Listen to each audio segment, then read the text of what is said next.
हाय दोस्तों, आज की कहानी है मोहिनी ने फाइल में ऐसा क्या देखा जो अपने आप को अपवित्र मानने लगी। कहानी अगर पसंद आए तो वीडियो को लाइक, सब्सक्राइब, कमेंट जरूर करना। मोहिनी अपनी ही मस्ती में झूमती गुनगुनाती चली आ रही थी।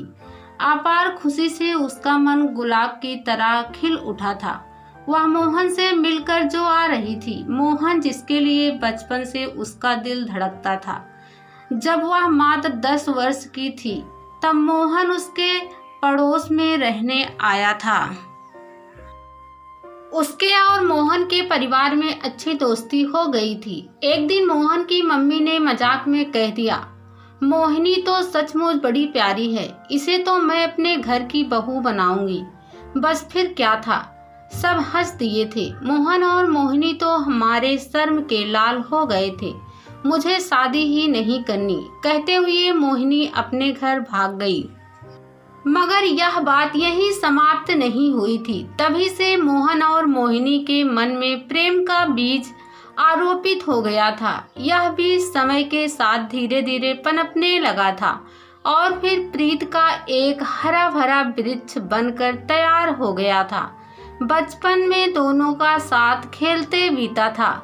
12वीं कक्षा के बाद मोहन मेडिकल की पढ़ाई करने के लिए लखनऊ चला गया।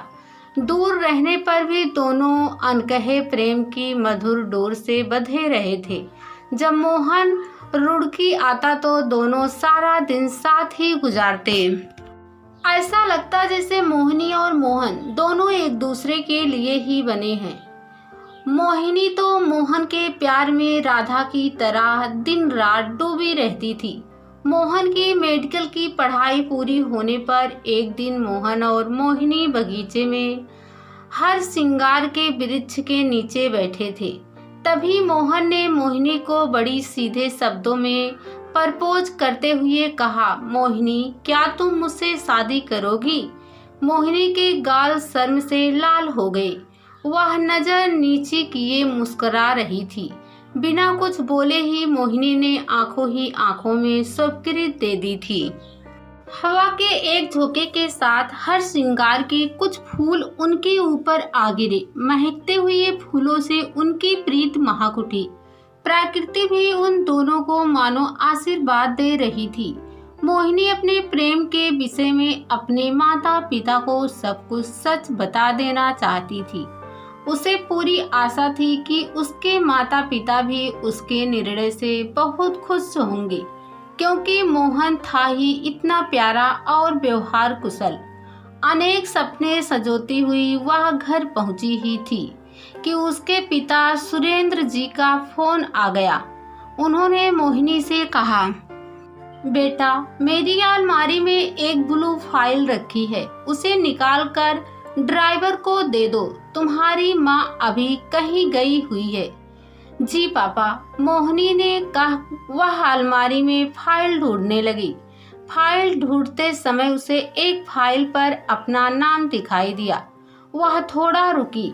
उसने वह फाइल ड्राइवर को दे दी, पर अपने नाम की फाइल के विषय में उसकी जिज्ञासा बढ़ती जा रही थी। उसे लगा ऐसे चोरी से पापा के पेपर देखना गलत है, पर वह अपने मन को ना रोक सकी।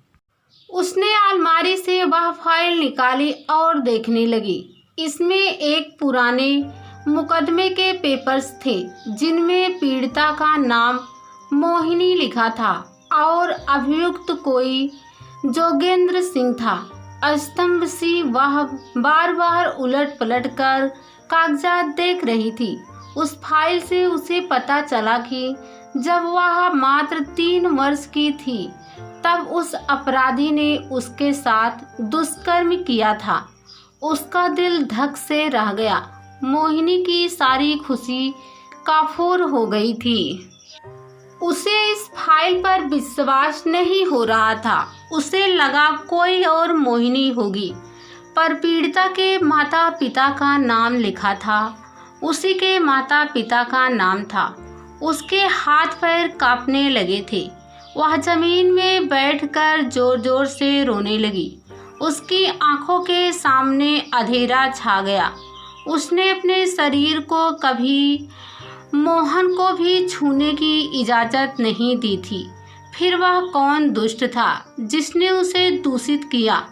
उसे अपने आप से नफरत होने लगी थी।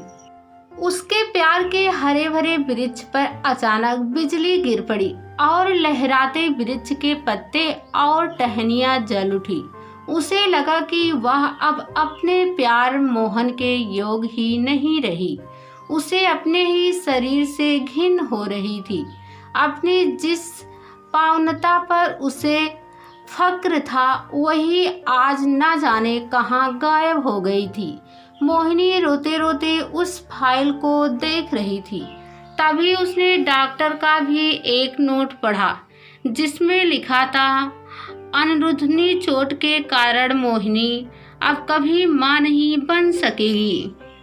मोहिनी को अपनी दुनिया समाप्त होती नजर आने लगी थी। उसे अपनी जिंदगी व्यर्थ लगने लगी थी। वह सोच रही थी कि आखिर किसके लिए और क्यों जिए। उसे ऐसा लग रहा था जैसे उसका सब कुछ लुट गया हो। वह बहुत देर तक रोती रही।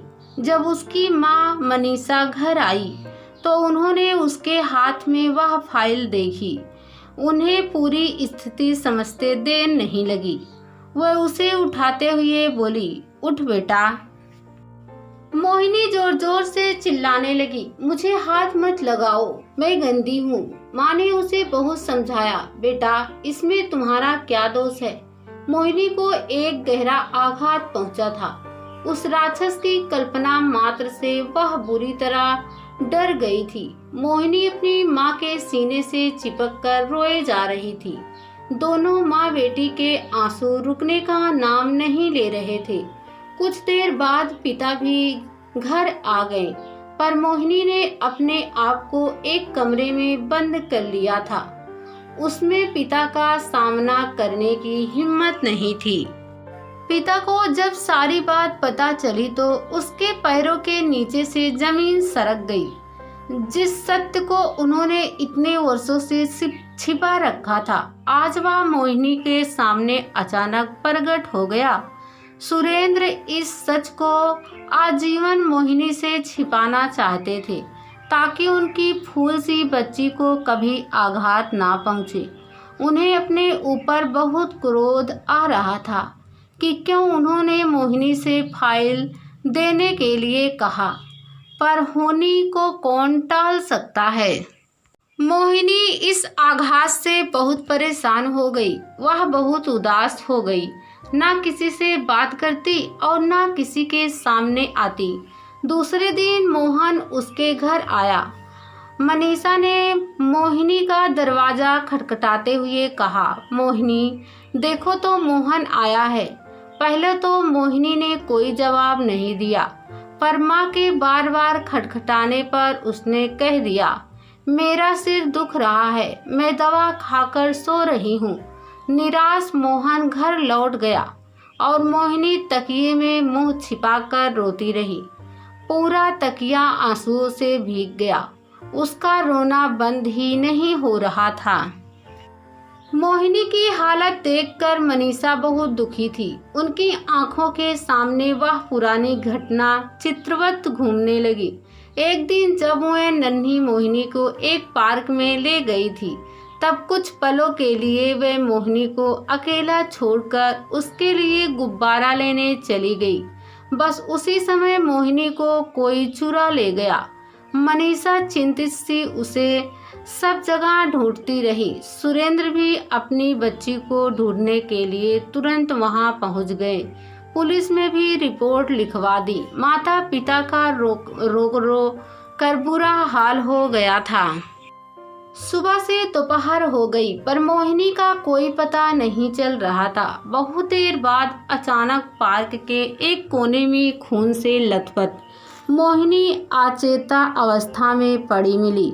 उसे देखकर माता पिता को समझते देर नहीं लगी कि उसके साथ क्या हुआ है। वह उसे डॉक्टर के पास ले गए। डॉक्टर ने कहा, इतनी छोटी बच्ची के साथ किसी ने बड़ी निर्दयता से दुष्कर्म किया है। मुझे यह बताते हुए बहुत अफसोस है कि अब यह बच्ची कभी मां नहीं बन सकेगी। माता पिता के दुख और क्रोध का कोई ठिकाना नहीं था। सुरेंद्र ने तभी प्रण कर लिया था कि अपराधी को उसके किए की सजा अवश्य दिलाएंगे। कुछ समय बाद वह अपराधी पुलिस की गिरफ्त में आ गया था। उसे जेल में डाल दिया गया। फिर मुकदमे की तारीखें चलती रही। सुरेंद्र को बहुत परेशानी झेलनी पड़ी, पर उन्होंने अपराधी को सजा दिलवाने की ठान रखी थी। सालों कोशिश करने पर भी मुकदमे का निर्णय न होने से कभी कभी तो मनीषा और सुरेंद्र बहुत निराश हो जाते थे। अनंततः उनके लिए वह दिन बड़े ही संतोष और चैन का दिन था, जब नाबालिग बच्ची के साथ ऐसा कृतज्ञता करने वाले उस अपराधी को सजा ये मौत सुनाई। सुरेंद्र और मनीष मोहिनी को इन सब बातों से दूर रखना चाहते थे, अतः उन्होंने अलीगढ़ शहर छोड़कर लुड़की में रहना शुरू कर दिया था। मनीषा अपनी ही दुनिया में खोई हुई थी कि अचानक घंटी बज उठी। उसने देखा दरवाजे पर मोहन खड़ा था।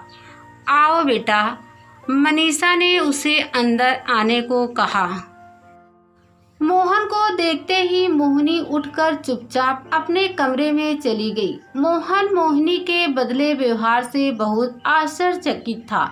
उसे मोहिनी का उदास चेहरा परेशान कर रहा था। वह सोच रहा था कि मोहिनी 2 दिन पहले तो कितनी खुश थी, कितनी चहक रही थी, फिर ऐसा क्या हो गया कि वह इतनी उदास हो गई है, मुझसे बात क्यों नहीं कर रही है। फिर उसने मनीषा से पूछा, आंटी क्या बात है, मोहिनी इतनी बुझी बुझी क्यों है, मुझसे मिलती क्यों नहीं है। मनीषा मोहन की परेशानी समझ रही थी। वह मन ही मन मोहन और मोहिनी के प्यार के विषय में भी जानती थी। हालांकि मोहन और मोहिनी ने उन्हें अपने प्यार के विषय में कभी नहीं बताया था, पर माँ तो आखिर माँ होती है। वह तो आंखों की भाषा से ही सब कुछ समझ जाती है। मनीषा जानती थी कि मोहन ही मोहिनी को इस अंधेरे से निकाल सकता है, अतः उन्होंने मोहन को मोहिनी के जीवन में घटित घटना के बारे में संक्षेप में बताते हुए कहा, मोहन तुम मोहिनी के बहुत अच्छे मित्र हो। मेरा विश्वास है कि तुम ही उसे इस कठिन स्थिति से निकाल सकते हो। मोहन ने पूरी घटना सुनी। उसके तन बदन में आग लग गई। उसकी जान मोहिनी के साथ यह कैसा बहसीपन। उसने अपने आप को संयत करने का प्रयास किया। वह मोहिनी से बात करने की कोशिश करने लगा, पर मोहिनी तो अपने कमरे से बाहर ही नहीं निकलती। वह 1 महीने तक कोशिश करता रहा। मोहिनी के माता पिता भी उसे समझा कर परेशान हो गए, पर उसे उस सदमे से बाहर लाने में असमर्थ रहे। डिप्रेशन बढ़ता ही जा रहा था। सुरेंद्र और मनीषा उसे मनोवैज्ञानिक के पास भी ले गए, पर कोई आशाजनक सुधार नहीं हुआ। मोहन इस बिगड़ी स्थिति से बहुत परेशान हो गया था। मोहिनी का दर्द उसे अंदर तक व्यथित कर देता। वह मोहिनी को भरपूर प्यार देकर वापस अपनी दुनिया में लाना चाहता था। एक दिन जब घर में सुरेंद्र और मनीषा नहीं थे, तब मोहन का मोहिनी से आमना सामना हो गया। मोहन ने उसका हाथ पकड़ लिया, बोला, मोहिनी प्लीज। मोहिनी अपना हाथ छुड़ाकर भागने लगी। उसकी आंखों से टप टप आंसू बह रहे थे, पर मोहन उसका रास्ता रोककर खड़ा हो गया।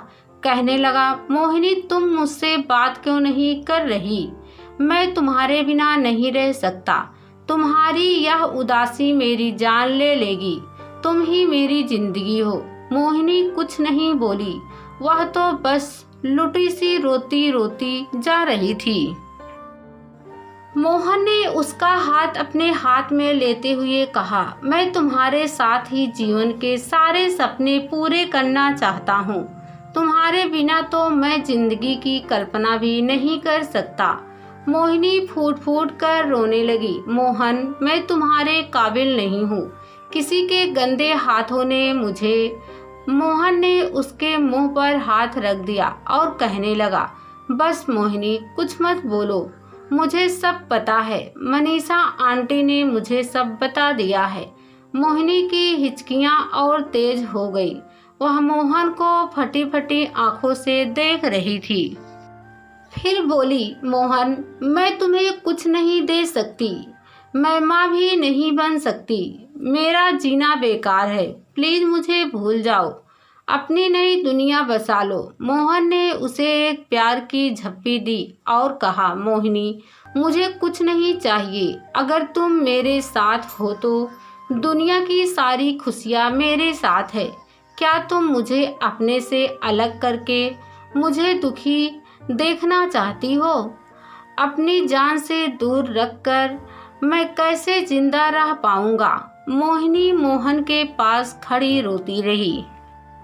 फिर बोली, मोहन, तुमसे शादी करके मेरा मन मुझे कचोटता रहेगा। मुझे हमेशा ऐसा लगेगा जैसे मैंने तुम्हें झूठी पत्तल दी। मैं अपवित्र हूँ। मोहन ने उसे समझाते हुए कहा, तुम कैसे अपवित्र हो सकती हो? अपवित्र, मक्कार, दुष्ट तो वह राक्षस है जिसने तुम्हारे साथ यह दुष्कृत्य किया था। वह दुष्ट जिसने शिशु कन्या को भी नहीं छोड़ा। वह सबसे बड़ा दानव है। तुम अपने को क्यों कोस रही हो? तुम परम पवित्र हो। सब तुम मुझे झूठी सांत्वना देने के लिए कह रहे हो ना? मुझे तुम्हारी दया नहीं चाहिए। अब तो मैं तुम्हें बच्चा भी नहीं दे सकती। तुम्हें तो बच्चे इतने पसंद है। मोहिनी ने तीखे स्वर में कहा।